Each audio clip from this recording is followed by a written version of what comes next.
பலர் வேண்டியவர்களும் விமர்சகர்களும் எதிர்கட்சிக்காரர்களும் சொல்லுது, தோத்து போன அரசியல்வாதி பேச விடியானது அப்படின்பாங்க.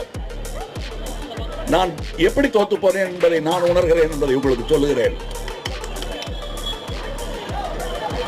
நான் 20 வருடத்துக்கு குறைந்தபட்சம் 20 வருடங்களுக்கு முன்பாக அரசியலுக்கு வந்திருக்க வேண்டும்.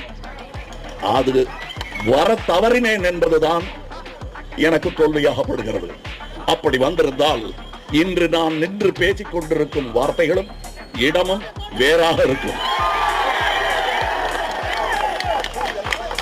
நான் இப்பொழுது பேசுவது எனக்கு வாக்களிக்காதவர்களுக்காக பேசுகிறேன் என்று நினைக்க வேண்டாம். அவர்களும் என் மக்கள் தான், அவர்களும் என் உறவுதான்.